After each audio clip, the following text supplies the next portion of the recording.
Welcome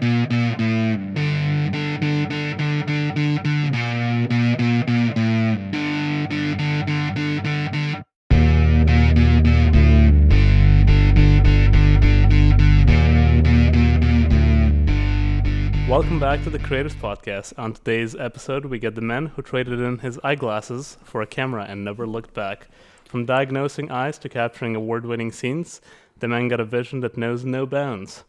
His journey is a real-life adaptation of the phrase, follow your dreams. And when he's not behind the camera, he's behind the microphone, belting out tunes with his band.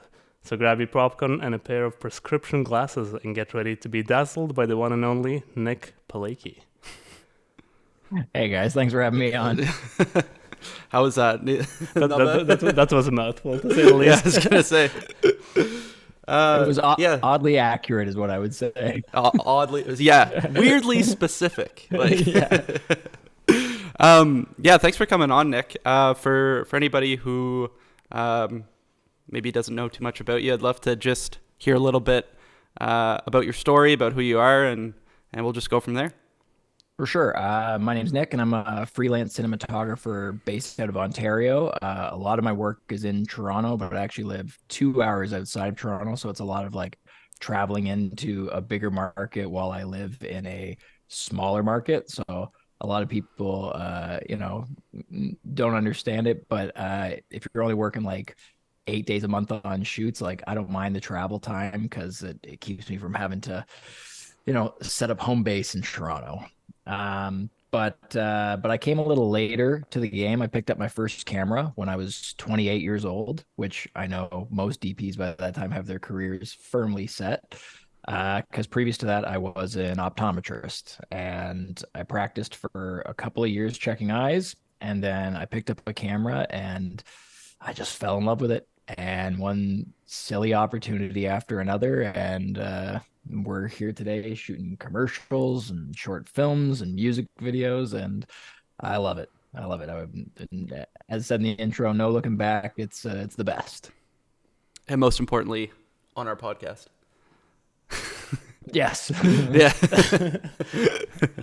I was going to ask you a question there. In terms of, I guess, your optometry background, do you find that it helped you in any way to kind of go from that to cinematography? Do you find there's anything that's any similarities or kind of anything in general that has helped you from kind of moving from optometry to cinematography? Probably nothing like technically from optometry, just because like people always make the joke that's like, well, they use lenses in optometry. I'm like, yeah, it's not really. They don't really cross over one to one. But the thing that I think helped me the most with that profession was you really have to learn how to communicate with people as you have new patients every time. You have to learn how to speak to each individual patient on how like to get the best medication, the best diagnostics, like how to treat them the best. And I have found that in the film industry, as you kind of climb up the ranks, cinematography becomes much more of communicating your ideas through your keys. And it's less of like running around, moving the light stands and being like, no, it's like you really it's a game of communication, dealing with the art department, a first AD in terms of scheduling, talking to a director in terms of like, what do they want it to look like, the pacing, how they picture the edit. And it just comes down to like hearing people's ideas and giving back your own. So I think it was a great profession to get communication ironed out, which is essentially what this job is at the end of the day. Oh, if I had known that going in, I might have picked a different profession. No, that's very, very true. I mean, I feel like going in, you just think, all right, I'll just get to make cool videos or, shoot cool stuff and tell stories. And, at the end of the day, what it really is just, it's a lot of network. You have to know the right people. You have to be 100%. able to communicate your vision, to be able to listen and take in what other people want. I think listening is an underrated skill. It's one thing to just have it go in one ear and out the other, but I totally agree. What about like in the cinema world, there's so many things that you can do, right? You can be a director, DP, AC, just like so many departments that you can kind of go into. Why specifically cinematography is the one thing that you chose? I mean, I just kind of fell into it. Like when I started, I was a one-man band. I had my own quote unquote production company, which was just me and a laptop. And like I would shoot small music videos and get local clients like law firms, coffee shops, like you have it. We're talking like under $5,000 budgets. And they're like, we need a commercial. And you do your best and you're like, okay, that didn't turn out so bad. And then just other directors around Ontario would see the work and they'd be like, "Oh, the cinematography is really great in these. None of the other aspects were good, but but they would be like, "Would you like to come shoot my commercial for such and such?" And I would be like, "Sure." So I actually learned that dynamic on the fly, on the job. Like I didn't go into the film industry knowing the hierarchy of, this position does this, you have to answer to this department. Like it, from learning how to interact with the director and then how to interact with a production company and then how to interact with an agency, like these have all been learning curves for me. Like I remember the first time I was on a shoot that the agency was like, it's too dark. And I looked at the director and I was like, who's this guy? I was like, because I always thought that like I answered to the director. So like this other person was like giving a note. The director's like, that's the person like splitting the bill. And I'm like, oh, okay. So like you learn how to like communicate differently with like how it like I communicate with my keys a lot differently than if I communicate. Like I always think of the DP as like you are right in the middle of the production. You are the bridge between the higher ups and like the keys and all the people that do the lighting, the art. Like you are literally the conduit with the director between like, okay, we got to listen to their silly notes about like how they want the thing to look, and then I have to convey how my twist on that through the people working for like camera, lighting, art, all those departments. So you are really like the middle, right in between, and it's a funny place to be because you at the end of the day, you get to decide how it looks, but you have to listen to sometimes 10, 15 people on set give you completely different notes. And sometimes you take them, and other times you just kind of roll your eyes and you're like, okay, yeah, it's too dark. It's always too dark. But, once they see it in the edit with the music and the sound design and the voiceover, it's like the mood lightens a lot and it comes together as a whole. Yeah, that's I totally agree. Being able to communicate with the agency side of things, I think, is always, well, you're always kind of in the middle or trying to figure out the right balance of what you want versus what they need or what they feel they need. So it's like, how do I convey that, I really know what I'm doing, but at the same time respecting, the authority that they have over what the creative is. Yep, and I would say that it's always a really fine balance on every single job. One thing I've found that's helped me with communicating with agency is making sure me and the director are always on the same page. If you have a strong front, then it's very difficult to argue with the two people you hired and trusted with the vision for a thing. It's not impossible, but it's harder.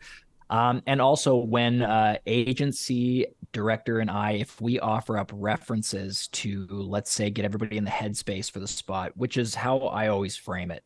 I never say like this reference is what we're doing. I'm like, no, this is just so like there aren't any surprises. This is a jumping off point, but our spot today will be a completely new thing. It's not like don't come up to us and be like, but in this shot they had a bucket in the background. It's like, no, this is just a reference. It is not a one-to-one guide.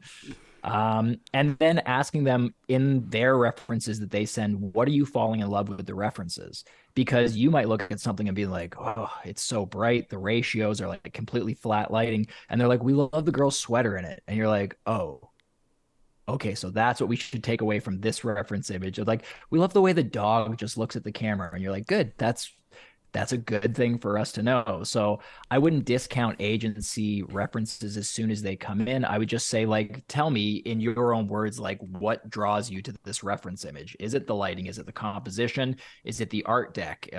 Like figure out where their heads are at, because that can help guide you into how to fit their ideas into your look. And you have I mean, one thing, of course, as a DP, I feel like every DP has their look, and that's kind of why they get hired a lot of the time. How would you describe your look? And kind of a question, I guess, outside of that a little bit is the the term cinematic is thrown quite a bit in the industry. What would you describe as cinematic when you look at something? I would say my look is on the darker side for what the commercial industry accepts as their standard exposure. But if you talk to other DPs, they'll be like, that's not dark at all. So I find I ride the line between like what's acceptable level of shadows and shapes and can still kind of get across the line for commercial broadcast work. So it's not that gritty, it's not that muddy. It's more like just riding that line between acceptable darkness and shape, and then just kind of like chaos after that, like lamps for no reason, slashes of light for like at the end of the day, I think the job is to make things that look visually interesting and to garner people's attention. So whenever someone's on set and is like, would it make sense that we see this like really hard hair light throughout this warehouse? I'd be like, no, it doesn't make any sense at all. But it doesn't make sense why we'd be shooting a FedEx commercial like this anyway. So make it look awesome. Like I was always uh I was always drawn to like the sick kids ads, obviously, that were like just like I'm a big fan of like bigger, more, like just go crazy with it because like there's so much content, there's so many commercials, promo video, like literally everyone with their cell phone now can take something that looks pretty good. So like how zany and crazy can you get with it? And the no frills ads were another great example. The holler ads where they'd go down like an aisle of frozen pizzas, and you'd see like Titan tubes on neon pink and cyan blue, like flashing, and someone doing a backflip. And I'm like, yeah, it's a grocery store ad. Like, this is unbelievable. Like, why isn't everybody like at least trying something? Because I feel like every advertiser, they they want to make something that like you hear it in all the briefs. We want to make something that's new and fresh and catches people's eyes, but they don't always want to take the risk. And the two they kind of go hand in hand. Like if you want to make something bold, you have to take a risk. There was a great quote I heard that was like, "You can't make it to second base without taking your foot off first," and that always stuck with me. So to go back to images, like they don't always make perfect sense. I would not say my style is naturalistically sound. It's more like in the moment, like, does this feel good in my gut? If not, like, let's add something. Let's take it away. Like, it's just this moment where you're like, I don't know, if you're like an old Italian chef and you're just adding spices and you're like, oh, it's perfect now. And they're like, well, how much did you add? You're like, I have no idea. I just, it feels good now. Yeah, it's like Um, when you ask your mom and it's like, Mom, how like what's the measurement for this? Like, I don't know, it just feels right. yeah, it's a lot of like pinches, just a tad bit of this. And you're like, I don't think that's metric. Yeah, yeah, exactly. So Uh, what about cinematic? What do you consider I mean, cinematic? I have no qualms with the word cinematic. Usually, if you get a treatment from an agency or a production company or director and the word cinematic gets thrown around, it's going to work in your favor because cinematic usually means darker. It usually means like you might be able to get anamorphic across the line. Like you can do a lot more things that people would quote unquote say are movie esque. Do I think the word cinematic means anything? Not really. Movies look different. But I think what people mean when they say cinematic is like it looks like a blockbuster. It looks like, Batman. It looks like that's kind of what I think people mean. I don't know. I think moody is the new cinematic, if that makes any sense. Like if someone's Yeah, like, we love moody images, I'd be like, yeah, but I mean, there are so many different flavors of moody now. So I think it's a very catch-all term, but I don't know if it specifically describes any one thing. right. And actually, speaking of blockbuster, I know you're a big fan of Roger Deakins, like many people. Yeah. What is it about him that stands out to you from a DP's perspective, or just in general? It's a couple things. Obviously, his images are very captivating. Like you can dissect them and pull them apart as if they were Shakespeare, but what makes me fall in love with Deakins is that personality wise, he doesn't seem like he's doing all these things on purpose. Like and he might be, but if you've heard him speak, it's more like this is just naturally how he frames things, naturally how he sees the world. And I like that mentality because it's like, oh, he might not be overthinking this. It's just how he sees the world, and it's a great way to see the world.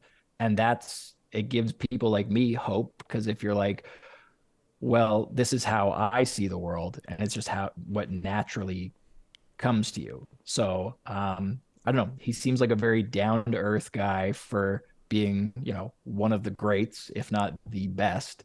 And it just seems like he's playing in his pocket. And I think that's what, as filmmakers, we should all be trying to just do what we like. And then if it resonates with other people, then that's what gets you hired. Right. Yeah, that's a good point. I like the way you describe that because, I mean, to go back to what you were saying before, where you talk about like you look at something and you add a little bit of this or you take away a little bit of that. That comes from your gut, right? It comes from your gut feeling, and I feel like what you just said perfectly describes that. Like when he frames an image, it's coming from his gut. He's not like, oh well, technically, if I do this and this and this, that means that like it'll be, I don't know, extremely symmetrical or like whatever he's trying to accomplish. Like it's more just, no, this is what I like. This is what feels good to me. Yeah. And yeah. No, I think that's a perfect way to describe it, because you guys have both been on set. Like, you don't have all the time in the world to be like, well, we got 4 different options to frame this wide. It's like, nah, like go put the camera somewhere and love it or hate it. You can move it a couple inches once you get there, but then we got to roll. And it's like trusting your gut. And then there's nothing wrong with trusting your gut, because if someone doesn't like how you frame things or doesn't like how you light, guess what? They won't hire you, and that's going to be fine, because you don't want to work with someone that doesn't like your work. You want people hiring you who are like, we like what you do. We like how you direct. We like how you are first AC. We like how you light things as a gaffer. Like, you hire the people you like. If you were to equate filmmaking to music and someone's like, oh, well, like, are they the best guitarist in the world? I'd be like, they're very good at their genre, but this is the best guitarist for my band. Like, they have the best chemistry with my band. So best is a very, I think, dangerous word in filmmaking. It's just like what tool fits the energy, the vibe. Because like I've been on set with technically the best keys in their department in Toronto, but it's not necessarily the person I got along with the most, or I felt the most creatively free to like bring up ideas. So there is something to just like how you interact with people. And if you have a great relationship, it's like, then maybe you'll get a super band, which like were any of the individual Beatles that great musicians? Mm, they were good, but combined, like they did something special, and like it made entire songs and albums probably better than the sum of their parts. Right. Yeah, that's a great way to put it. I mean, speaking about, I'd love to hear like you talked a little bit about why you like Roger Deakins himself. Is there something like you like the style of, I guess, a little darker, a little moodier for the commercial world, we'll say. Yeah. Is there something that drew you to that style initially? Like how do you think you kind of fell into what you like, I guess? I don't think it was any specific project that I was like, oh, that is the stuff that I'm gravitated towards. It's much like when I just started getting into this, like there were certain projects that I was like, I love how this looks. How did they do it? And then there was other projects that like I didn't even say I didn't like the look of it, because I wasn't that savvy then. I would just like I would look at a high key commercial, I'd look at an Adam Sandler movie, and it just didn't, much similar to music. Like you could be a big metalhead and someone would be like, why didn't you like Christina Aguilera's last album? And you're like, I can't tell you in words. It's just not my genre. It's not like this one gets me amped up and makes me want to run on the treadmill for an hour and a half. And the other one makes me gouge my ears out. Like, so I don't think I could finitely say specifically like I like dark images, because it's just when I see them, they're special. They give me that feeling in my gut that I'm like, oh, I want to make something like that. Like that is, it's great. The way the face pops out, because like even then I'm trying to describe it now, but it's just like it when you see it. And that's Yeah. yeah, that's the stuff I'm gravitated towards. And going back, I guess, kind of to the very very beginning of the conversation when you kind of were talking about your come up. What was your process like for learning all these new things? Were you suddenly on set? Was it YouTube? Was it courses? Was it school? How did you kind of get your start in like learning everything that you know now? I would say it was a big combination of learning on my own, like YouTube, Wandering DP, Patreon, on set, listening to gaffers, first ACs give me tips, and then kind of just self reflection after every time I would shoot, I would like pull the shots in DaVinci, I would grade them up, and I wouldn't just like start grading up the shots I thought were good. I'd look at the ones that I'm like, this is not good. And I would really look at those images and be like, why is this not good? Why is this bad? Is it a framing thing? Is it a lighting thing? Is it the fact that the subject's wearing, a gray shirt on a gray wall and they just had no separate? Like I started picking apart what I thought wasn't making an image to my liking. And over time, you kind of see the patterns of what your eye is drawn to. And you don't consciously think of this the next time you're on set, but the studying offset helps you move quicker and trust your instincts more when you're on set. So if you look at an image and you're like, ugh, the back of her hair was dark and it kind of blended into the background, the next time you might put a tube in at 15% for a slight hair light, and somebody be like, why did you do that? And you're like, because I've been here before and I didn't like it without the little kicker there. So, and then you'll bring that image in, you're like, I like that. Or you'd be like, no, I went too strong with the Astaire light. So next time I'll do 8 to 9%. And it's like just like a back and forth of trying things, seeing what you like, and seeing if you can get the ratios, the rhythms, and then over time the hope is that you make a project and you have more good shots than bad shots, and you're always like taking more of the bad into the good category to the point where you could leave a shoot and you're like, that was great, there was only one shot that was giving me troubles, and hopefully the editor doesn't use that shot.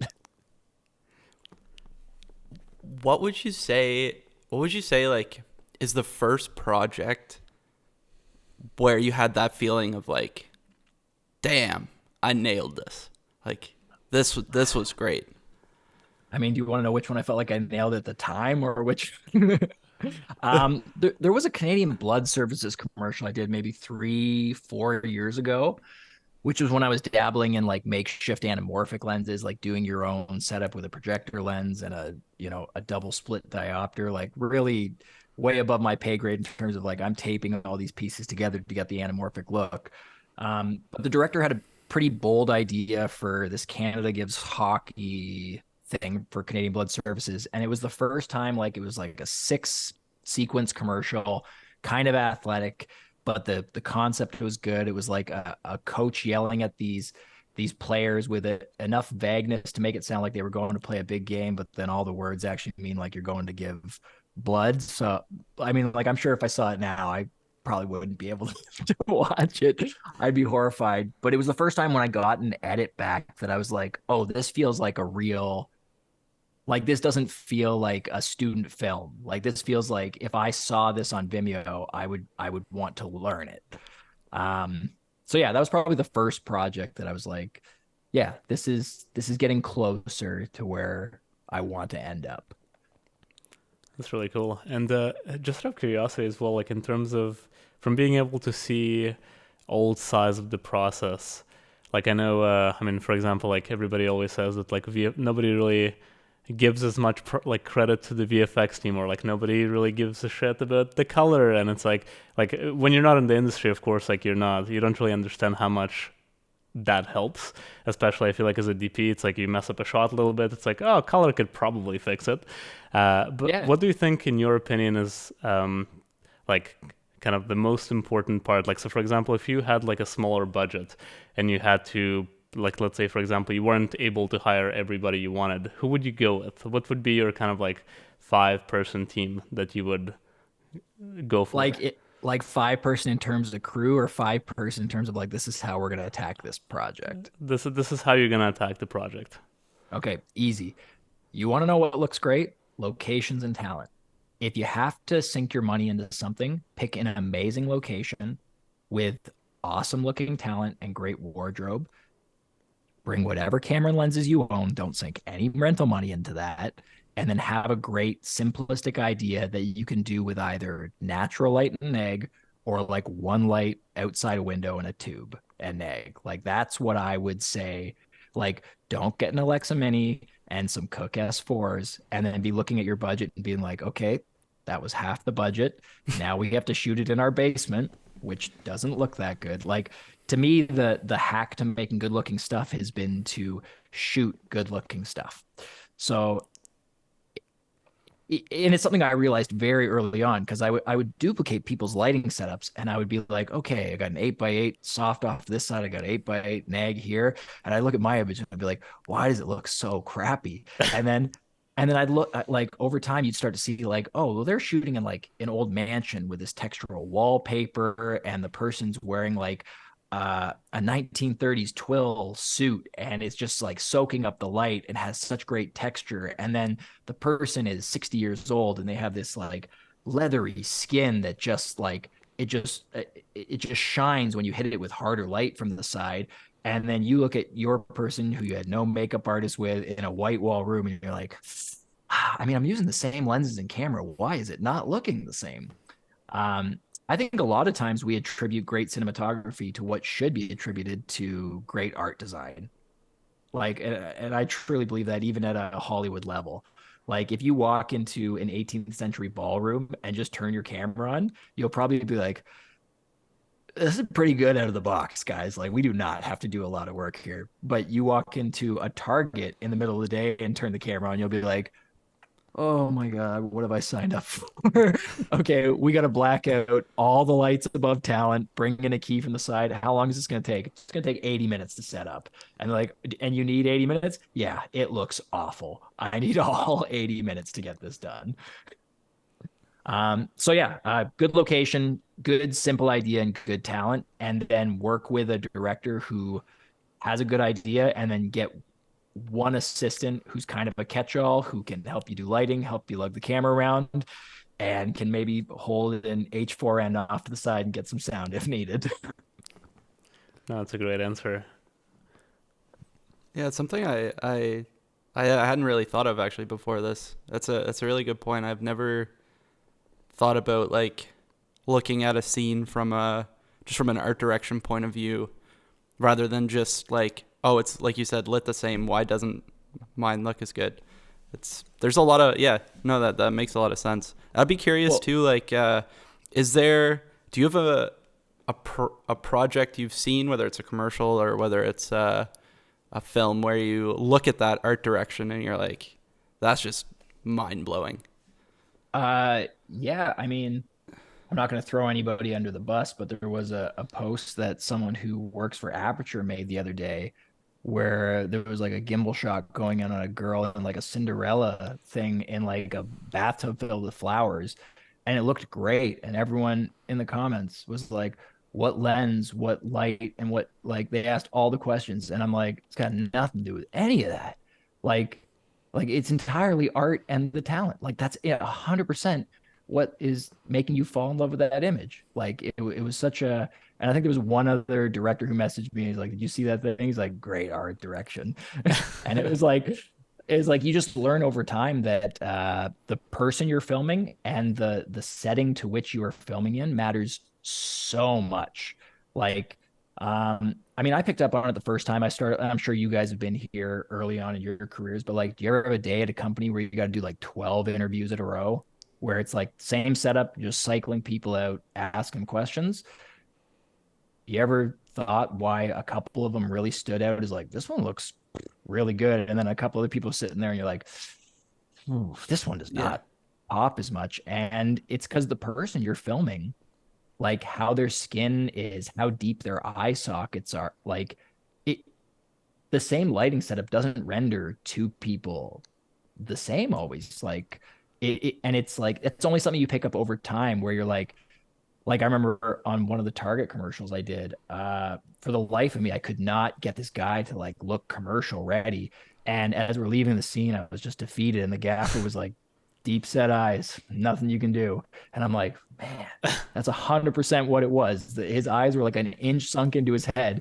And we kept lowering the key and it was not reaching in there. And I was like, yeah, I mean, I guess I could have tried like an uplift bounce to counteract that. That's what I do next time. But like there are certain things that you're like, I know how to do this. And then you're looking at the monitor, you're like, why does this not look how it should look?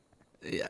How does this not look? Why does this not look like the 80 other times I've done it? Like, Yeah, and that's kind of what you're getting paid for is to troubleshoot when things go like off track. Vice versa, there are other times where you'll turn the camera on, just placing it in a room, and you're looking at the monitor and you're like, I don't think we need that many lights, guys. Like it looks pretty good.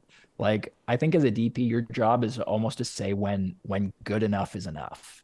Like if someone said like, so do you always have six lights on a set? I'm like, I have six lights on a set when I need six lights. Sometimes it's just if it looks great with natural light, well then let's roll because that's going to save us time, which I know we're going to eat up for on another setup later. And totally. speaking of that as well, do you have any like, I guess like nightmares that you've experienced on sets, or anything that you've done kind of in the beginning or even now that you messed up and maybe didn't share with anybody? Just anything in general from like your, I guess your all your experience that you either you messed up or somebody else messed up, or just that something happened that you just did not expect at all. Obviously, only stories you're allowed to share. Of course. I've never had a catastrophic one. Like I've never had one that I couldn't like I've never accidentally formatted a card or had any yeah, okay, I got a couple of good ones. I would say early on in my career as I was moving to larger commercial sets, I was notorious for like under crewing and under like renting lights because I was so used to working with smaller LED fixtures. So I remember we were doing this like I don't know, like this smaller car commercial. And I was like, oh yeah, a couple Aperture 300Ds and we should be good.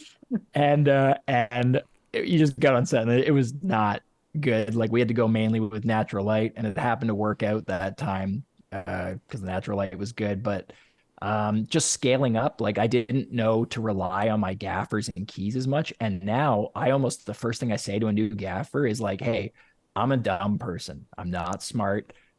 Here's what I'm thinking for the lighting setup. You tell me if I'm crazy. Like, I'm doing a studio job next week, and it's like an 80-foot psych, probably one of the larger studio jobs I've done. So the first thing I said to my gaffer is like, I'm like, okay, here's what I'm thinking, and immediately like, yeah, we're gonna need like twice as many fixtures then. I'm like, good. That's why I want you in my corner. I know what I'm after, but you're gonna help me get there. Like you shouldn't dictate to your keys what they do. They're there to assist you. It would be a lot similar like if a director came to you and they're like, okay, so I want a 50 mil in this corner. And you're like, I mean, that's my job to kind of like, I want you to sign off on the image, but like come to me with how you want to feel. I'll present you as something. And that's how I like to treat my key grip and my gaffer. Like I want to be like, hey guys, I'm thinking big soft source over here, take away light from this side. And then there just needs to be some type of interest on the background, slash practicals, I don't know, but just something to help give us a depth cue, separate our subject. And then I like to see how they roll with it because then they become a part of the process. They're more engaged. And it's not just me going like, so let's get a 12 by a half grid skirted off over here. Like you don't always want to be a dictator, I guess, because I know when people have dictated to me how they want the image, I feel a little like, well, why am I here? Like it sounds like I'm just a gun for hire and you don't respect my opinion at all. And that's not a great way to spend a 12-hour day. True. Totally. And on that, actually, what would you say, I guess, in your experience, makes a good director? What type of directors do you like working with? Someone who knows what they want. That's it. That's all you got to know. You don't got to know how to get there, but you have to say this is what I want, and then you look to the rest of us, and you're like, now it's your job to figure out how we get there. That's like a director who knows when to cut and be like, that was the take, and move on. I prefer that than a director who's like four takes in the bag. Last one was great. And they're like, we should get a couple more for safety. And it's like, why? You just got the one. Like confident directors who know what they want and can think forward towards the edit where they're like, this clip will lead to this clip. like where they've thought of the project from all angles. Some directors I work with are like that. They're very visually savvy, and other ones know nothing about the camera department. And I love them both as long as they know what they're after for an end product. It's much similar like when a client has very specific notes about what they want out of a campaign, it's much better than if a client's like, so we're thinking this, and you get two references that could not be more different. And you're like, oh no, like I feel like we're going to be chasing the client's needs for the next 3 months because they have no idea what they want. And every 2 weeks they're falling in love with something different. And it's like, it's just a moving target that you can never hit. So would you say that, okay, like you're talking about a director who knows what they want. So just for example, let's say you had a scene where you had two characters and you wanted, I don't know, they were having some sort of dialogue, and then you wanted one to leave the scene angry, let's say. Would you want the director to come up to you and be like, okay, so I was thinking, I'd want to see this angle, or more so like, all right, so, for this scene, I'm thinking I want to see this person feel this way and then this person feel this way. And then just kind of leave the rest up to you and how to shoot that. I think it could be both. I've dealt Okay. with both. In either situation, I would present what I still think is the best attack to coverage blocking. And as long as that director, because I want the director to be very firm on their ideas. They're like, no, this is the vision. But I also want them to be malleable when they see that, like, you know what Nick does at a point, like that is going to be a reversal of our key. If I have the person walk over there, okay, we'll have the talent walk to that window. That's a fair compromise. So, like, I like a director to be strong when it means a lot to them, but they can also recognize when they're like, oh, you know what, that is a better idea. Okay, I'm open to that. And it's the exact same trickle down effect as my keys. Sometimes they do something and I'm like, no, put that back up. I liked it better before. And that's not shutting down their idea. It's just because I know what I'm after. And there are other times that they'll come up to me and be like, the hair light's looking a little hot. Like, should we put a 4 by a highlight on that? And they do it. And I'm like, yeah, that was the right call. Thank you for suggesting that. Right. Yeah. So I don't know. I think knowing what you want makes you hireable, because then when you're on the next time you're on set, you're like, I know what we're going for. I don't know all the lighting and I don't know all the problems that are going to take to get it there. But when I see it on the monitor, history has shown everyone seems to be happy if the director and I are happy. And that makes you very hireable onto a next project because people know what to expect. They know how long it's going to take. They know what budget you come in at because they know how much crew you work with. Like it's a very quotable thing from a production company's or agency standpoint. Right. Because they know what they're getting, they know how much it's going to cost, and they know how long it's going to take, which essentially is the entire industry. Yeah. 100%. So I actually had a question about a specific, I was looking at some of your work before we sat down here, and Hopefully. yeah. No, I don't know anything.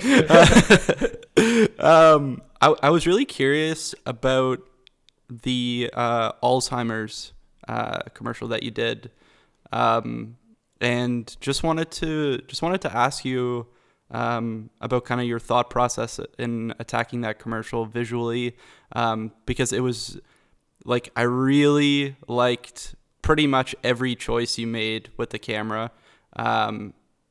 It was everything just felt so right. So yeah, I was curious about that one, how you attacked it. Well, thank you. I think that's very too kind, but I can 100% tell you how I attacked that. That one we did at the end of last year, and the director, I think the budget for that one was like 12 grand, so lower on the lower side. So um, I knew what we could and couldn't get away with. And I was just so sick of shooting 16:9, kind of like 35 to 50 mil spherical stuff, because that's a lot where my commercials end up. That's how agencies like Faces rendered. So I put myself into a box and I was like, we're going to shoot this 4:3. we're going to shoot everything on either an 11 mil lens or a 75 mil lens. And if I can't make the shot work with either those two focal lengths, then I'm a failure and I have to make it work. So it was pretty much like I wanted to see everything in the world of like, it's either going to look like a fisheye lens or it's going to be like super compressed and we don't see anything around the subjects.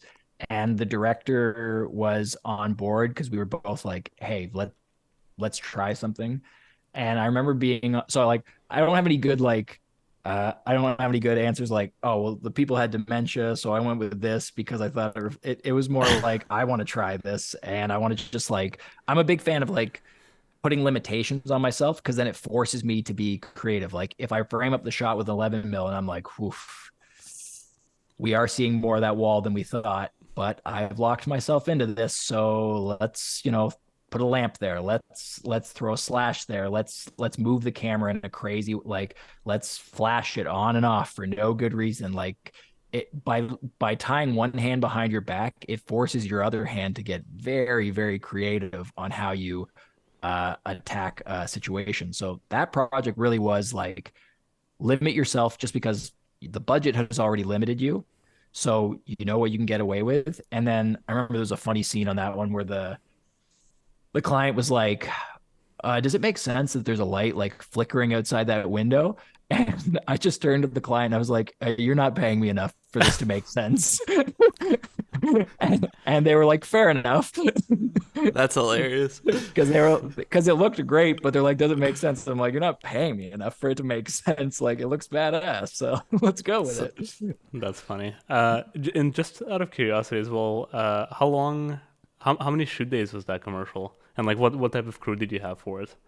That one was so a day and a half was about what you guys saw, and then there was another half day of like the client's needs stuff, which is more like cleaner stuff with a voiceover explaining the needs of a retirement facility that deals with dementia patients. So, but what is out there in the world?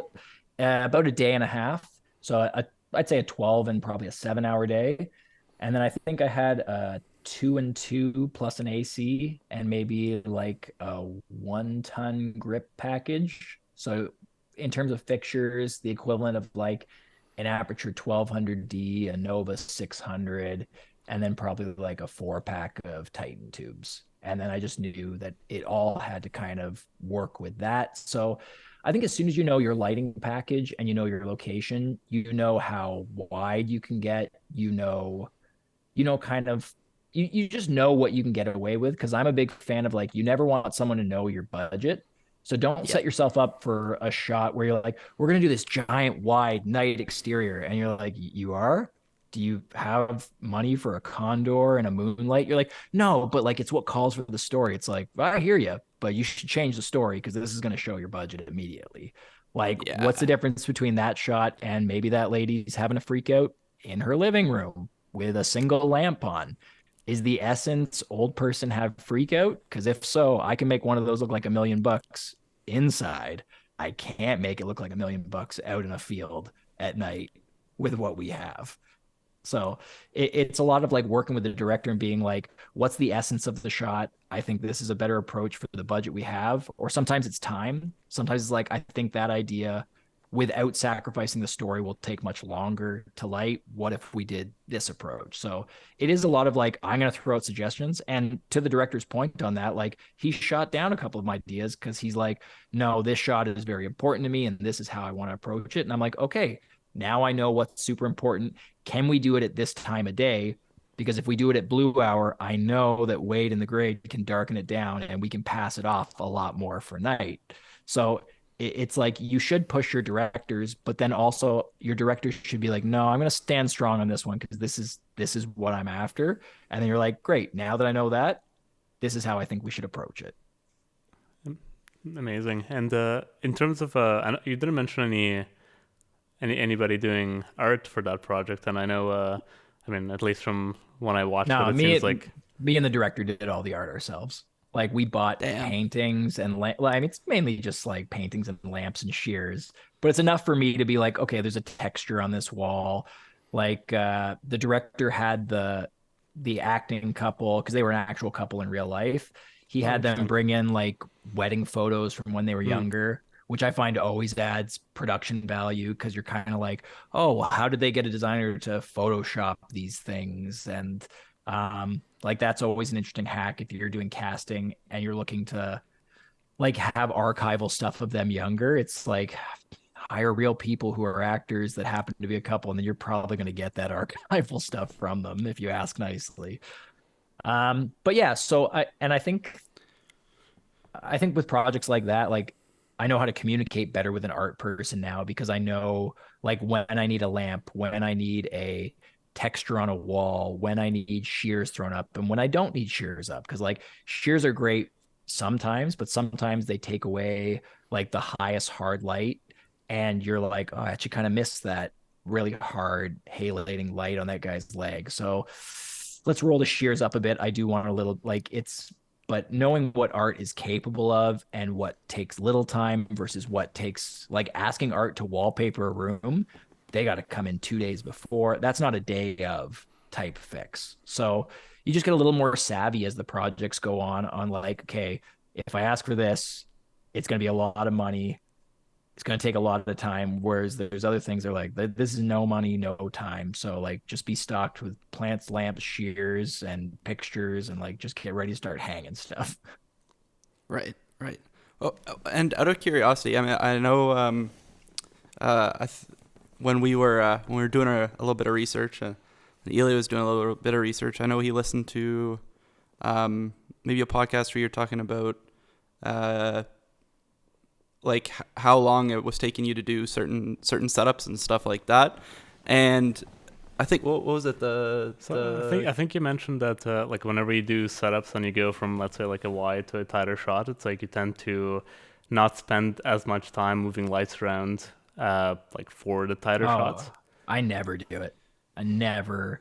I always float in with like a floppy and a bounce, but in general, I like to light the space, knowing what my coverage is going to be, and then finesse it ever so just the tiniest amount going into the close up. But like I spend probably like let's say you're doing a 16 commercial a day. I'm gonna spend an hour to 70 minutes on each setup, but then the coverage is usually all got in 7 minutes, 8 minutes of either me on an easy rig, Dana Dolly, sticks. Like we're moving pretty quickly through the coverage, and there's a method to the madness there. A lot of times that I'm working with actors, they're not always like actors. They're not always thespians. Sometimes they're real people that the company has at hand or they're friends of the directors. Like at every budget level, we get scrappy in terms of like, funneling our resources together. So if you see a kid on a commercial set, that kid might be an actor. It might be the first AD's nephew who's there to help out today. So I have found that when you can light the space and move quickly through your coverage, the actors they can get a performance down in the wide where performance doesn't matter as much because we're a little further away from they don't have to hit like emotional beats in the wide. They just have to hit like physical beats. And then as you move in for the close up, they've warmed up and you can get them while they're hot and you get a better performance for the whole scene. If you shoot your wide and then break for 15 minutes and those people come back in, if they're not a professional actor, it's almost like they're restarting how to warm up and give you that great performance. And I have just found that you don't create as good stuff when the performance isn't there. Like the only reason the lighting and the cinematography and the sound looks good is because you're getting captivated by the story and the performance ultimately. And then it trickles down to like, oh, and the images look good. But like if your image looks great, but the person can't deliver the thing they need to for the story, it kind of tanks the project. And that bums me out. Yeah, no, totally, totally. So, out of curiosity, do you find it more difficult to get that coverage quickly if the commercial has dialogue, or do Yeah, you oh, find? Yeah, for sure. yeah, Dialogue always takes longer than if you're doing like sound design, montage, voiceover type stuff. It always takes longer. Like I mean, you're delivering, you're adding an extra factor of what you're looking for in a performance. Not only are you looking for like the face and the body to move in a certain way, but now you're looking for like the inflections, the pacing, the delivery of those lines. So uh, I have never had a commercial where adding dialogue shrunk like shooting time. Like there's, but I mean, some of the pros of having dialogue is like I think dialogue is a very mature way to do a commercial. Like it is a like there's no coming back from it. That is the line. So like because a lot of times you do voiceover commercials, they're still tweaking the voiceover in post. They're figuring it out. So like there's a little more leeway. And when you're on set and you're like, no, this is the line, it forces everyone to be like, okay, this has to work because you can't just change it up later. Yeah. So there's nothing wrong with that. It's like, it's a fun challenge. Like, I think that's why you have all different genres of commercials and ways to approach it. Like, some commercials are instrumental track with voiceover, some are lyrical track with no voiceover, and the song just has the energy that gets the point across. Like, I think every single one has pros and cons. And I love doing every facet of it because it keeps it interesting. You can learn one from how to approach one and bring it over to another genre. Like it's like if you've ever shot like 5 sports things in a row, you know what you don't want to shoot on that sixth one is a sports job. Like you kind of want to go shoot some food or something on a studio. And if you do 5 studio jobs, you're like, ah, oh, man, if I could just run around handheld with someone on a skating rink, that would be just so nice right now. So I think it's nice to have all those different kind of facets covered. Totally. And from because right now we've kind of mentioned that you're mainly in the commercial space, but you've dabbled into the documentary world. What else are you trying to dabble into, or are you trying to mainly stay in commercials, or what's kind of the future in terms of where you're headed, or where you I mean, want to be headed? I definitely would say that commercials are my future, at least for now. That's like where my career is taking me. I've shot a couple of shorts last year that did good, and I was proud of them. So I think in the I don't know, distant future, narrative might be on my radar. Some of the big things that might keep me from doing narrative as a full-time gig is I think it's just very time consuming. It's like 6-day weeks, 12-hour days. You're on a show or a movie. And I got 2 small kids. It's like, I know it's for the love of the game, but I'll do 3 days on a decently budgeted commercial and I will be wiped afterwards. Like I am just drained. So when you hear these guys doing like, oh, I just did like a 22-day feature, I'm like, and then you talk to them, they're like, how'd it turn out? And they're like, so it'll definitely happen because variety is the spice of life, and I think you're always trying to push yourself. But for the near future, like I think commercials are exciting. I think commercials are more exciting than they've ever been. I think they are like mini movies sometimes. I think the way you can tell a story in 60 to 120 seconds, it's fascinating to me for now. I can't speak to where I'll be in 2 years, but for now, yeah, it's exciting.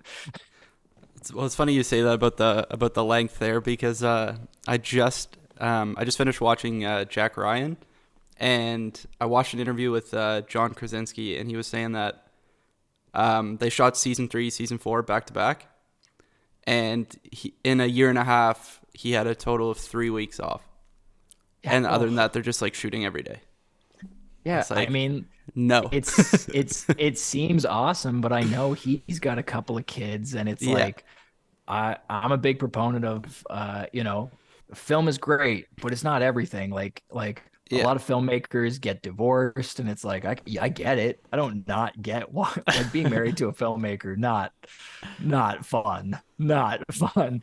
It's not a stressful job, but oddly there's like a huge amount of stress that comes with it because it's like you're freelance. There's not like, oh, in 2 weeks I get this paycheck and then I get this paycheck. Like there will be 6 weeks where you're like, oof, there is no money coming in. And then it'll be a month where you're like, God damn, am I a CEO of a software company this month? Like, so it's like film is not, I'm never gonna say it's stressful because there are people out there doing actually stressful jobs. However, if anyone was ever like, I'm stressed about my career, I'd be like, I'm also empathetic towards that because I think there's just no stability in this industry as well. So Yeah, being married to a filmmaker, yeah, I wouldn't recommend Well, it.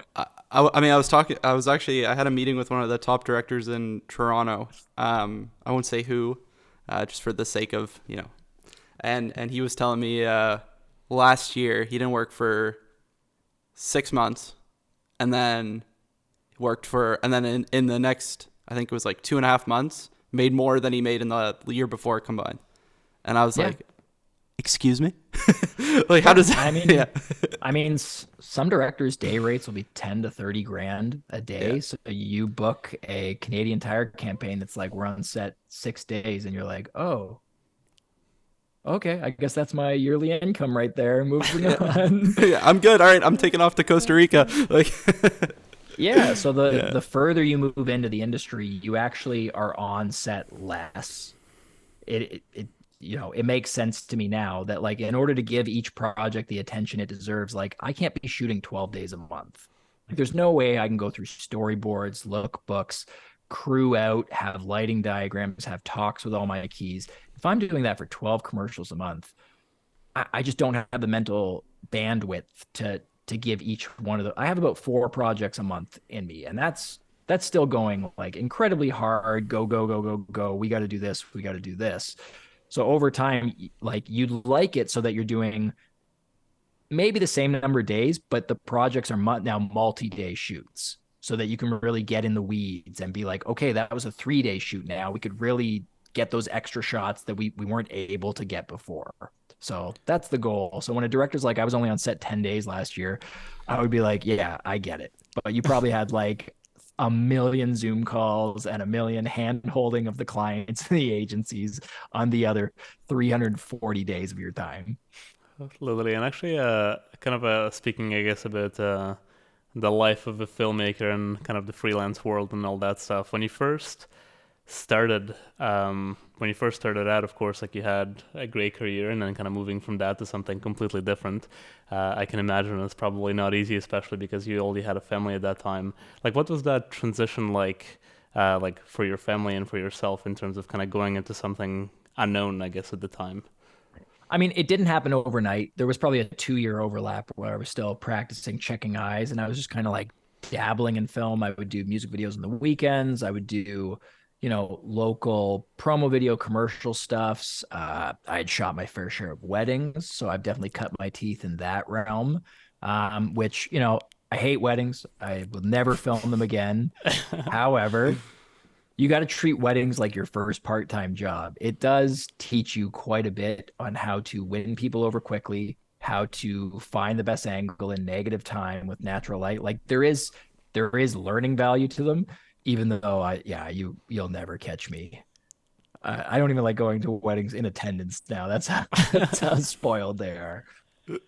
So yeah, over the course of a couple of years, it was just like the opportunities got larger in film to the point where it wasn't as crazy to say like, hey, if I took a year off of main career and just see where this goes, because I think the only way to do film is to make it your A hustle. It's very difficult to like it is all consuming of your mental capacity, your physical capacity at the start because you're trying to like get on as many gigs as possible. You're trying to make as many connections as possible. And if you have another job that's let's say anywhere from 35 to 50 hours a week, like imagine your guy's life right now and someone's like you're going to do this other thing for 40 hours a week. You could probably like no, it's not going to happen. yeah, yeah, Like 100%. yeah. Especially because I feel like something that people don't understand from other industries is like sometimes you work at random times, sometimes you have an eye commercial, sometimes you have a location scout that's you have to do in a few days, and it just randomly book it at that time. It's like things come so last minute at times that it's like you can't like if you had a job, it's like you just wouldn't be able to do half of the things, if not more. 100%. 100%. Like you get contact and be like, what are you doing next week on the 7th? And you'd be like, oh, I gotta shift. I gotta shift at my job. And you're like, did you just say the word shift? And you're like, no, no, I said I'm booked on another gig. Yeah, yeah, yeah. No, and stuff comes up last minute all the time. People get sick, people drop off. Like it is not uncommon. Well, not uncommon or common, but like you'll get contacted for something 5 days out on a shoot. And you're like literally they're like, what are you doing next Tuesday? And you're like, yeah, send me over the treatment rate. Like, let's have a look. Yeah. Because it is not unheard of. Things fall through. Sometimes clients drag their feet and they just wait so long to pull the trigger on signing off on a treatment or deck that like things have to come together in a week. And it is an insane, like I feel bad for production companies when they like things get signed off on a Friday and we're like, we're shooting next Thursday. And it's like, woof, like that's a lot of planning in 4 days. So yeah, if you're working at another job, you're going to miss those opportunities like going for random location scouts, which inevitably they come up. Like I did one yesterday. It was booked the day before. Like it's just like hey, the director's got an hour here. Are you free Tuesday at 11 to go? And I'm like, yeah, I can make that happen. So, but that's important time to put into a project because it starts the creative juices flowing once you see a location, once you start talking with the director, like it, it's sometimes off the clock time. Like you're not, depending on your budget level, you're not always paid for that. But if you don't invest that time in the pre-production, then just the assumption that's like, oh, I'm going to show up to set and it's all going to work out.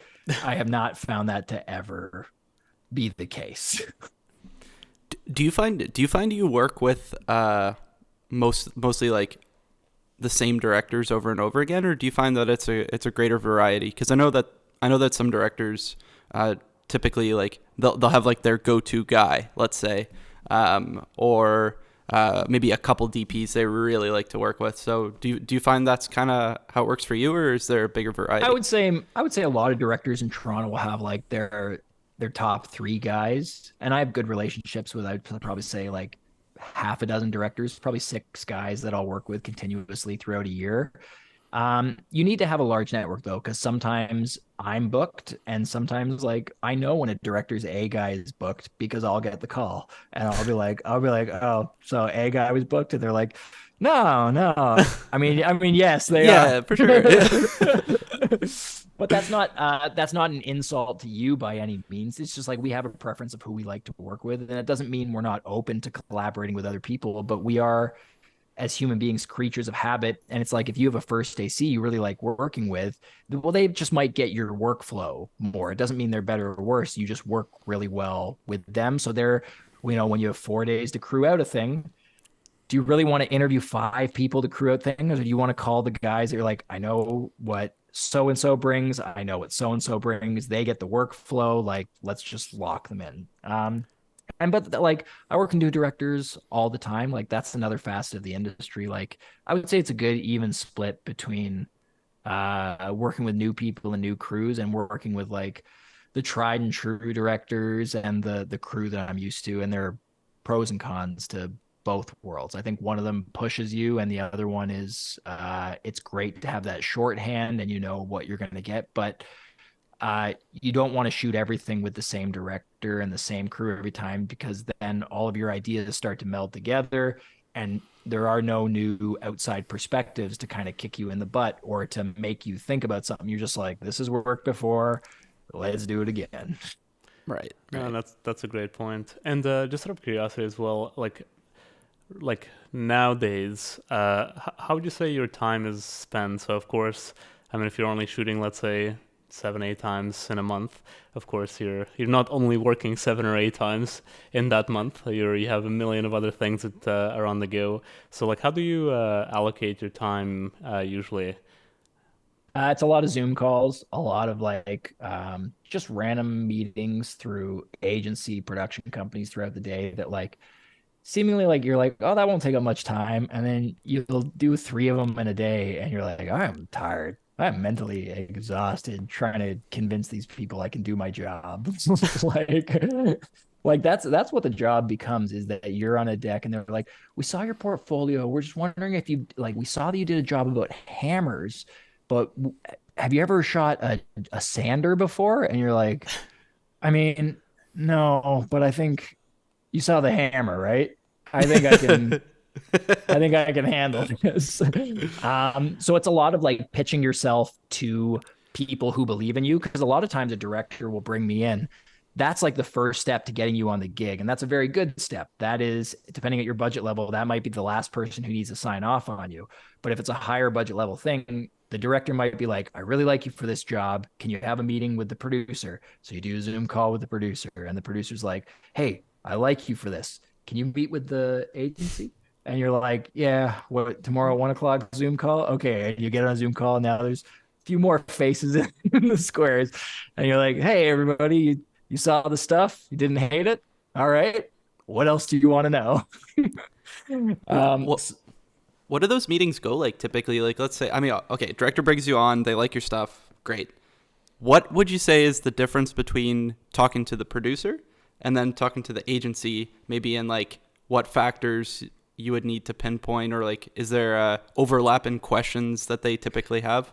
There's definitely overlap, but the biggest difference I would say for me is professionalism. Like with the agency, I'm very professional, very much like I got your back. Like I'm the guy who can get this done for you. With the producer, I'm much more honest in my concerns for the production. Okay. So I will go to, because the producer's on my side. They're the one who fund me. They're the ones I'm supposed to go to with problems. So I'll go through a deck and I'll be like, okay, I'm just concerned that we have so many exteriors and they want to do it all in one day. But I'm not going to go to the agency because that puts doubt in me. So you have to be very like hubrisly confident with agency to be like, nope, I got your back. Like this is not a problem. And then you go to your producer and you're like, okay, this is definitely a problem that we need to flag now.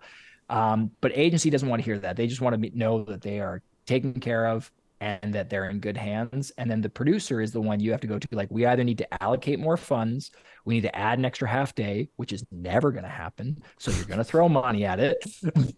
And we need, and I strongly recommend that if we're doing the parking lot scene, we do it at X time, because if we're doing it at high noon the way you're pitching, we do not have the crew and the resources to get it look to the caliber that the client is expecting. So it is quite a different conversation, even though the forefront of every conversation is like, you've picked the right person for the job.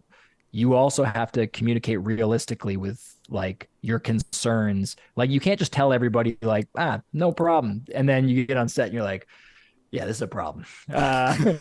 Like your job is to flag the things. Like if they're showing you 5 locations as options, don't just sit back and be like, they're gonna pick the right one, because they'll send you one. You're like, uh, no, because like essentially when I get sent locations, I'll be like, I like the window placement for these ones to where the action, but sometimes they'll pick ones where like two people are having dialogue and the windows are behind them. And I'm like, no, that's more difficult. Have the windows run along them. Makes Nick's life easier. But they don't think like that. They just see a kitchen and they're like, we love the cabinets. And I'm like, who cares about the cabinets? You're making my life so much more difficult with the placement of the windows. Or they'll give you a condo and you're like, what floor is this condo on? And they're like, the eighth.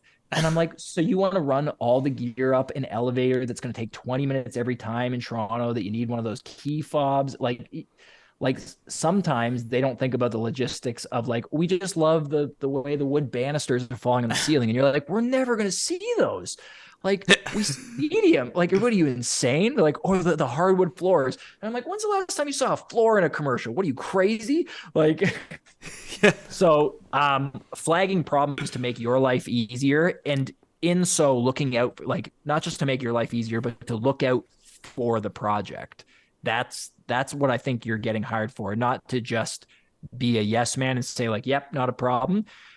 Say that sometimes when it doesn't matter, and then when it does matter, pipe up and say, yeah, problem. Like if we are going between the two locations, I like this one better because of A, B, and C. Like ground floor house, great window orientation, lots of room to kind of, light from inside if need be, to put a dolly in. Like that's what you're there for, is to advocate and advise, because they're not cinematographers. Yet we forget that. We think everyone is as film savvy as we are. So an agency's like, they'll understand how lighting works. And it's like, they maybe some of them do, but some of them do not. And Yeah. you got to be your own advocate. No, that's a great point. And kind of on that as well, like whenever you go into a location, what's your process like? What are the first few things you look at? Like what do you look for? What problems do you see right away? Or what things help you right away whenever you go into a location? I always look for what I can and can't control and work backwards from there. So I can't in a location make new windows. I can't cut out holes in the house. But things I can do are things like add veneers to cabinets. I can add shears. Like the bones of the shot have to be there, and then I can dress or light around it. But if there is something functionally that I'm like, I cannot shoot around this, then I will voice my opinion. Or if the location they're wanting to shoot at has a big pool outside right out the window, and I'm like, well, we can't put a light there. Like that would be a ding against this location for me. So it's always like what I can and can't control. And then whichever one has the best looking location and the things I can control, and I know what lights I need to get around it, that will be the one that I pitch for. That doesn't mean that you're going to get it. That means that you advocated and you made your best case for it. Whether the client's like, no, we think this kitchen is more on brand, then you have to let it go and do your best work despite the challenges. You can't throw a hissy fit. You can't be like, this is garbage. This doesn't make sense, because it makes sense. It's the kitchen that's on brand for them. But you have at least, I would much rather bring up a problem and get told no than not bring up a problem and then be like, well, why didn't anyone listen to me? Well, you didn't bring it up. So it doesn't mean that things always go your way, but you sure as heck want to at least throw it in as an option. Kind of. Okay, so this is a question I've been kind of dying to ask is I was curious if you had all the money you could ever have in the world to make, whether it's a commercial, film, or whatever, what would you want to do? What would you want to make? And who would you want to work with? Oh, it would definitely be a movie. Okay. If I had all the money in the world, yeah, I want to make a movie. I want to make something that like people can sit back and be like, yeah, it's a movie. Like it would be great to shoot something that's like on like Disney Plus or Netflix, and then like you're at a party and someone's like, "What do you do for a living?" It's like, pull out your phone. Let me show you. Go to search. No, it's not going to be in the top 10 in Canada. We're going to have to type in quite a few letters to get to it. No, I definitely think that like all the money in the world, yeah, I'm going long form narrative and I'm taking a stab at that. Would I work with a big director? Sure. That sounds awesome. But realistically, I'd probably work with one of the existing directors I have right now who writes short films, because I would love to, like, you hear these like wonder stories about people that build a film career, and like I would rather work with someone and become famous with them than rather work with anybody famous. Like I would rather be the underdog and be like 20 years from now, they'd be like, isn't it crazy that we took your lottery winnings and we sunk it all into this weird sci-fi movie? That was a big gamble, by the way. What genre would you go for? Something dramatic. Like it's not the genre movie I watch. I'm definitely a comedy guy, but I don't want to shoot what I watch and what I will shoot. I would probably go, yeah, like period piece drama or something sci-fi, like a grounded sci-fi type thing. I think could be cool, just because like I find the like an Ex Machina or like something about like the set deck on like that, where it's not like less like a lot of like vibrant lights and spaceships, but more like 50 years dystopian. Like I think that because you get a little bit of freedom between like I can put my own spin on this, but it also has to still be grounded in like it's still kind of got to look like Earth at some point. So you can't go AWOL with it. So do you like Blade Runner? Yeah, I mean it's like it's a fine movie. I think visually is probably its strongest. Well, that's what I was about to say. Yeah. So no, there are some like visually stunning movies, but like they're not always the movies I connect with the most. Yeah. Like, they're two different things, and I think a lot of times people think the cinematography in a movie is to a much higher value than it is, because you fall in love with the performance and all the things around it. It's like if you have Leonardo DiCaprio like yelling his head off and giving it the best performance in his life, then it's you get a lot of leeway in the cinematography. Like people will be like, that was an interesting choice they made, and you're like, you're only saying that because it was clearly an amazing performance, so clearly the cinematography is at the same level. Yeah. Okay, well, talking about that, I'd be very curious now. So if you take a movie, let's say um, like The Revenant, where they shot, I think it's like 95% natural light, versus I don't know, It something was like it was Batman. natural light, but like it was still like it was very much like augmented natural light. Like they were Some using softs. Yeah. candles. Yeah. Yeah, like there was Are like they weren't rolling out there with just the camera. yeah, absolutely. Okay, so let's okay, I'll put even a different spin on it. Have you seen the movie The Witch by Robert Eggers? Yeah. I've seen The Yeah. Witch. Yeah. So that one, same thing. Like they base, or even to a greater extent, he basically Well, sunk all his money into location and um, yeah, costumes, right? Yeah. yeah, Yeah. 100% And good call. yeah. And So would you? also, I think being true to that era, like there was no electricity, so I haven't seen an interview, but I imagine that was some of the motivations for like, well, they wouldn't have had this then, so it would look like this. Yeah. Well, so would you think it'd be a greater challenge for you to do something like that, or to do something, let's say, like Dune or like Batman or something like that? I mean, all of those are going to be huge challenges. Yeah. Yeah. But for me, definitely the more naturalistic light one would be a bigger challenge for me, just because my mind always goes to like augmenting reality using fixtures, like a bit of a stylized look. So like if you were to take away lights and be like you only get like neg candles bounce, I think that would affect me personally more. But I know other DPs who are like, no, I would prefer to be told like it's the sun or nothing, baby. And like because the idea of setting up like 12 space lights might give them anxiety. They're like, I don't know, it's just such a big setup. What if we do it incorrectly? And it's like, yeah, I mean, there's that, but also if you're setting up 12 space lights, don't you think you have a gaffer that has your best interest at heart? Like they're gonna like you're not a lonely island out there. Like as you scale up in the industry, no one wants you to fail because the gaffer wants you to hire them again. The key grip wants you to hire them again. Like no one's like, yeah, they really biffed it on that last one. Like they're here to advise you if they think you're doing something wrong. Like if you put together a package list and you're like, I want to get an M18 and M40, and the gaffer's like, we should really get an M40 and an M90. You're like, yeah, listen to that guy. And so, no, I would definitely want to go for something more of like, I get the control, I guess. Yeah. Okay, that makes sense. That makes sense. I have I guess another interesting question in terms of gear. And no, I'm not going to ask you if gear matters. That's not the question. But in terms of gear, what do you actually own, and what do you recommend for DPs to own? And are there things that make no sense to own, or are there things that make sense to own?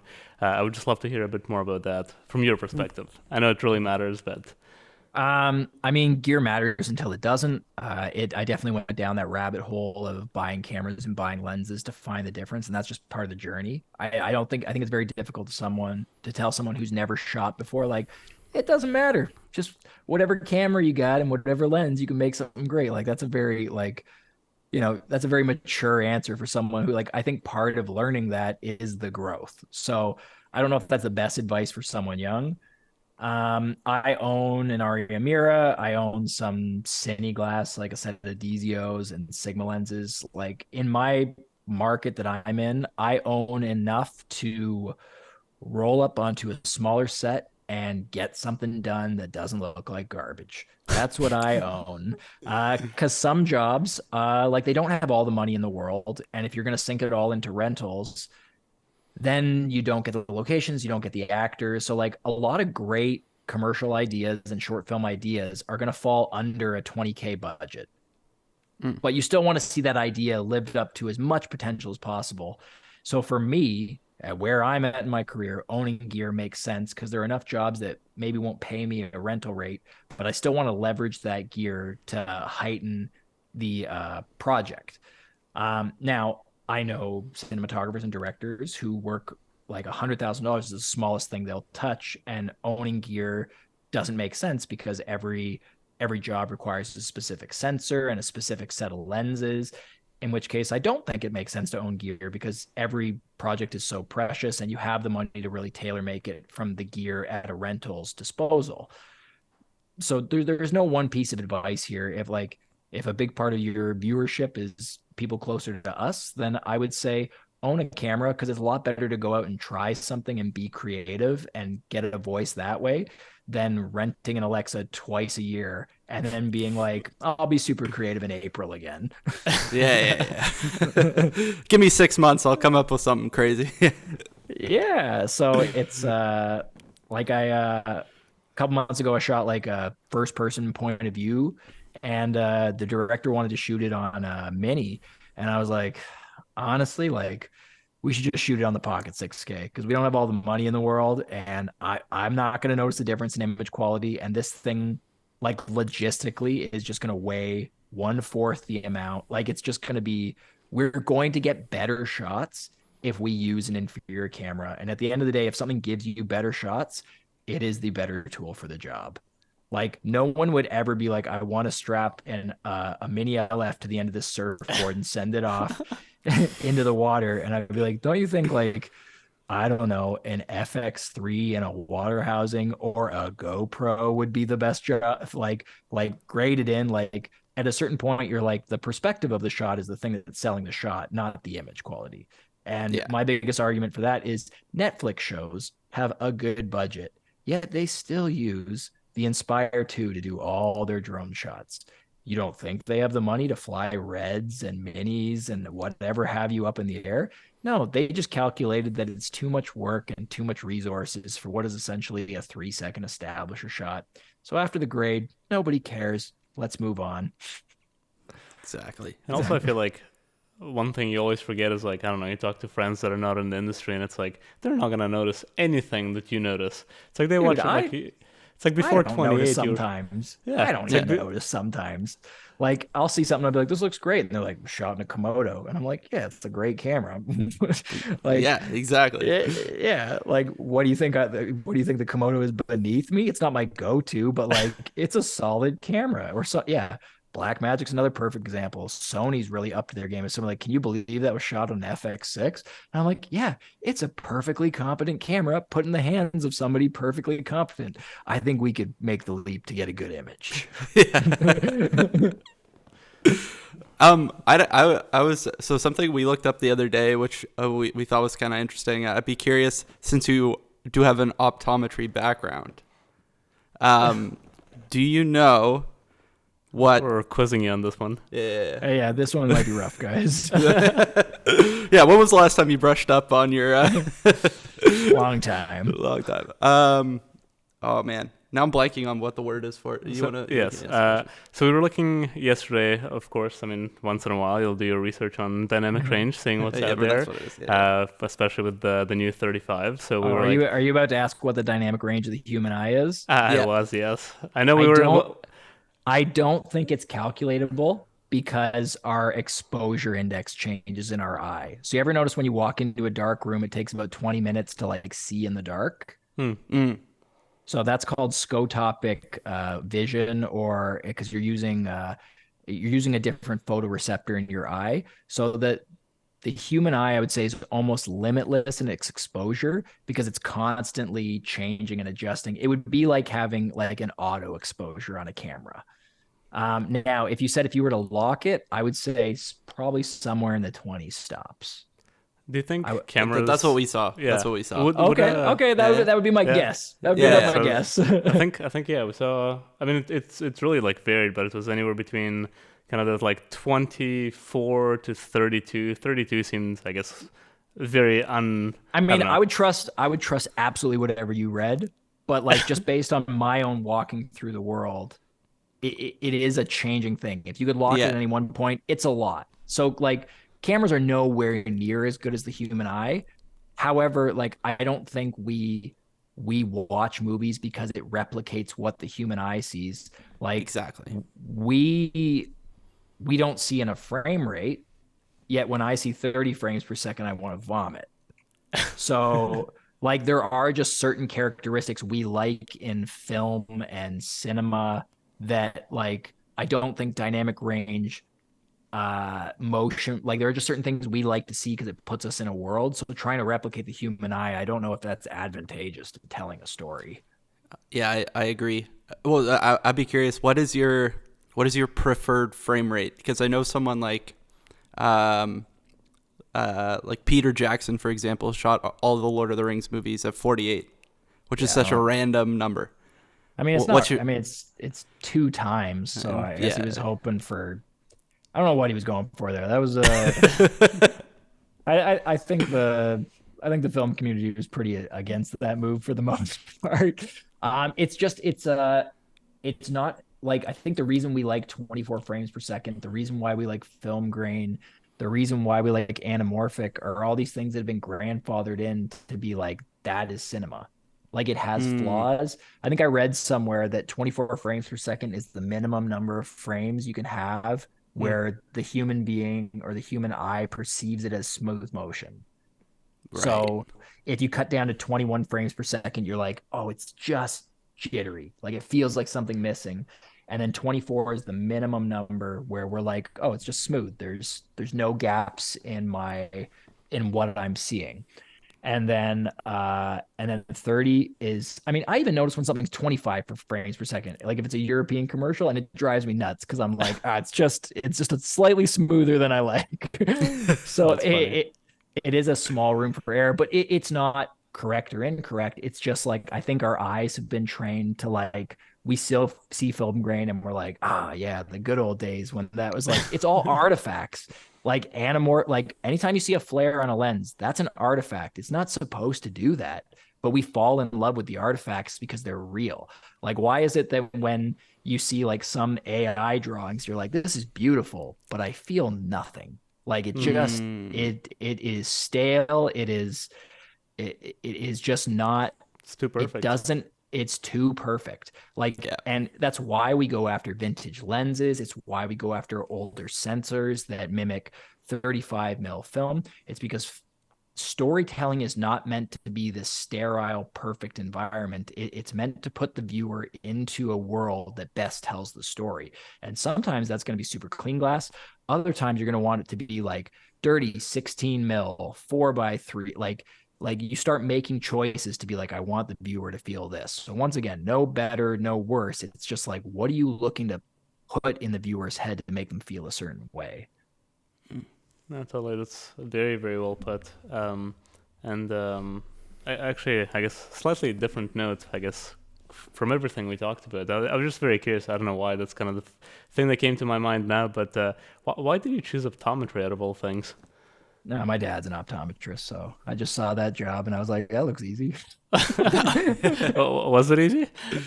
I mean, no, I mean, it takes a ton of schooling, Yeah. but like, I'd always had a mind for science. And I remember when I got in, my dad was like, ugh, you're going to hate this job. Because he was thrilled when I told him I'm going to go into the film industry because he had always wanted to follow like a creative path. So he was just like the opposite from the answer you'd probably expect. Like most people are like, oh, was your dad disappointed? And be like, nah, he was quite thrilled when I was like, I think I'm going to walk away. That's interesting. And would you say, like, did you always have a creative kind of mind, or were you always more like science based? Uh, Honestly, pretty split of both.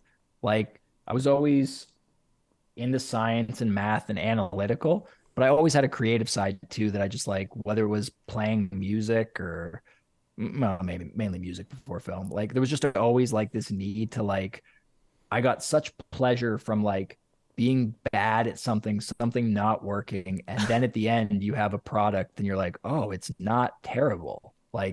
It was very enjoyable, and to me, film is the exact same way where you're like, it doesn't always work out, it isn't always great, but occasionally you get a spot or a short film or something, a music video, and you watch it from start to finish, and you're like, I cannot for the life of me believe that we made this. Like, this is insane. Like, and if someone's like, could you do it again? You're like, honestly, I don't know if I can. I think the stars just aligned on this one. 100%. I think we're coming up on time. We don't want to keep you too much longer. But I was interested. I saw that you shot at the YouTube studios. Is that right? Maybe a few years ago. I think that was a Yeah, music video. yeah. What was that like? It was cool. I mean, Yeah. like it was maybe 4 or 5 years ago. I was only in one studio there. It It was fun. I don't know. Yeah. It's actually not as big of a studio you think. I didn't see anybody famous or anybody, Yeah. but No. no, it was cool. Basically, the Maybe you were directors. maybe you were the famous person. Oh, definitely not. Definitely not. I always get very weirded out when I'm on film sets and like someone's looking at me and they're like, "I follow you on Instagram." I'm like, "Okay." Uh, What do you want me to do with that information? you should really follow that up with another sentence afterwards. I follow you Um, on Instagram. yeah, and then just silence. And Okay. I'm like, all right, everybody into the vehicle. Yeah. um, but no, it was cool. Not as big as you'd probably think. It's a smaller office building in Toronto, but the director had set that up for a music video because I think the artist had 100,000 subscribers or whatever it was, so they were allowed to use the space for free. So Oh, welcome to music interesting. videos, garnish whatever you can for free.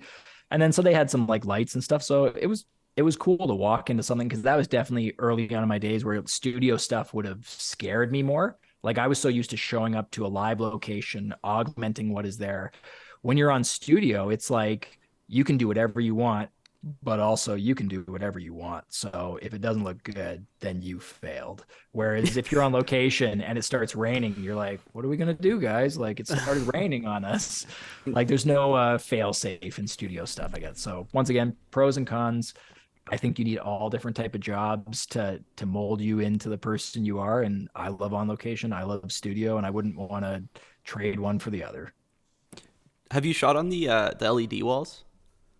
I haven't shot on the only thing I've done is like pack shots against like an 80-inch else like LED TV. So I've Okay. done digital background stuff, but I've never done it to the extent of like the full like Mandalorian wall or like the one they haven't I haven't done like one of those. I will say I can tell. Like they as soon as someone says it was shot on a DigiWall, I'm like, yeah, it looks like that to me. Like it's good. It's a great alternative for some jobs. But I saw one where like a guy was walking in a forest and I was like, why don't you just go to a forest and film this? Like it would have looked better. But then I saw other ones where it's like a soccer stadium Hmm. and they comped in like millions of fans. And I'm like, I get that one because logistically, that one's a nightmare to recreate practically. But there are other Yeah. ones that are like, practically, this one didn't seem that bad to do. I find like it's funny you say that you could tell because I do find sometimes you can tell. What Yeah. do you think of what do you think about it makes like is that difference between real life Well, and I don't know. It's the same thing as green screen. Like yeah. it might be tech savviness and just like sometimes you just look at an image and if outside the window it's this perfect sunset over a city, you're like, well, I Sure. I mean Okay. I mean maybe, but also I don't think Walmart would risk that. So I'm gonna guess that that was a green screen. I and it might just be like on Instagram. I know it's a digi wall because like I see it passed around so much. So that's sinking into my subconscious. I don't know. It's the same thing when you see like sometimes you see car shots and out the window, you can just tell Yeah. Hmm. when it's like, oh, they're practically on a trailer and they're pulling a car, and when it's like it's a screen just looping left to right or whooshing stuff, and you're like, I mean, it doesn't detract from the story. It's a style. It's all like if you're willing to watch something animated, then I'm fine with the digiwall. But like Yeah. if someone's like, well, no, the digiwall is as good as real life, I would be like, well, they're two different things. That's like saying a synthesizer is as good as an acoustic guitar. You'd be like, what do you mean? They're just two different things. They're two Yeah. different instruments, two different results, like both great, both bad. I don't know. They're just different, but Yeah. no one is going to overtake the other. They're just different genres at this point. Yeah. Totally. Well, that's an interesting point. I mean we've heard from people in Toronto that they feel like for at least the commercial world where like I mean there typically is a lot more constraints whether it's budget wise whether it's time wise that the popularity of something like the DigiWall will grow over the next few years. It definitely will grow. But like you got to ask yourself, like you need a 3D artist to design something. You need like it still is not at a budget point where it's like if you're doing sub $100,000 projects, I No, would not yeah. say the DigiWall is in. It's never been brought up in conversation for any of my Yeah. like. It's like so. It's still very cost prohibitive. Where that is in 5 years, technology truncates us all the time. Yeah. So in 5 years, I might be eating my words, and you guys can both be like, "Hey, Nick, it took over." Well, we have proof, So- video You, proof you'll right be now. on your you'll be on your 6th DigiWall shoot in a row, and you'll be like, Yeah. "Son of a bitch, man." Maybe, but then Maybe. vice versa. How many times have the has the industry told us that this is the future? And like, can you not remember when the first Avatar movie came out? And they're like, don't no one's ever gonna watch a movie in 2D anymore. This is 3D or nothing. And then you're like, and now I'm like, name another 3D movie, and they're like, Avatar 2, and you're like, exactly. Yeah, yeah. No, it's really And funny. I kind of feel the same about VR. I'm not a hater of VR. I'm not an advocate of VR. I just think it's another tool, but it's not going to take the industry. It's literally just another instrument. That's it. Because in my mind, VR, I think, has a bigger place in video games. I don't think it has a place in movies. I'm sorry. The whole point of a movie is to have somebody show you a story, tell you where to look, tell you what perspective to have. So there'll be some big war film where you can look all around the battlefield and it'll be insane. But for the most part, if it's two people having a meaningful dialogue in a kitchen, what are you going to do? Look over at the refrigerator and be like, I just don't see what giving the audience all that freedom. Like, and we've seen it before. Netflix has done those choose your own adventure shows. Yeah. People don't like those. They like to sit down and have someone tell them a story. No one likes to sit down at a campfire and it's like, Jimmy went to the river. Or what do you think? And you're like, I want you to just keep reading the story. That's what I want. I want to be entertained. So, but that's like, I could totally eat these words. Like 5 years from now, I could be like, well, the VR and DigiWalls really did. They just took over everything. I think every time a new piece of technology comes out, the big rave happens. And then like, we always tend to sit back to like, no, at its core, storytelling is this, and I think there's always gonna be a place for that. No, totally. And I feel like I actually had the Oculus 2, so like one of the VR headsets, and both Ben and I tried it, and like literally, of course, one of the first thing we tried was like you watch some YouTube videos, some like short movies and stuff, and it's funny because it's cool in the beginning, and of course, like you look around, you're like, holy shit, I have a 360 view of this whole thing, and then you realize like 5 minutes later, you're like my neck kind of hurts. Like I want to just look straight. Like I don't need to look all the way around. And it's because, as you mentioned, it's like nothing is happening in the back, so it's like why would I care about what's happening behind me or to the side? It's like I just want to watch the movie that's in front of me and not like put any effort or work into it. That's just extra. And that isn't to say that some movies wouldn't benefit from that extra perspective. I think a war film would make perfect sense because you're trying to take in all the different things happen to you. But for a lot of story structure, you're like listening to people talk, tell a narrative. And I just don't know if giving the viewer the freedom to do with it whatever they want is advantageous or if it's even what people are hunting for at the end of the day. Much similar to 3D. It's cool when stuff pops out of the screen. I don't know if I need it to sell a movie though. No, totally. And to end on that note, I just wanted to say we appreciate you coming onto the podcast and wondering if you have any final things that you would like to share, say, anything in general. A plug for your Instagram so people can come up to you and be like, hey, I follow you. Follow me on Instagram. Have a follow-up sentence. Don't just say that. And then intently stare in my eyes like you can follow Nik Pilecki on Instagram. I guess final thought would be like if you're a young filmmaker, review your work, trust your gut. That's my biggest piece of advice is look at the work you've done, not just the good stuff, look at the bad too. And if you think something looks good, then it looks good because the people who are hiring you are going to like you for your taste. Love that. It's wise words. But yeah, thanks for coming on the podcast. This was really fun. Very interesting to kind of see your take on honestly everything. Yeah. It's kind of the whole point, I guess, is us kind of digging into your brain and kind of seeing what things are like from your perspective. And yeah, I mean, good luck with everything else you're going to be doing in the future.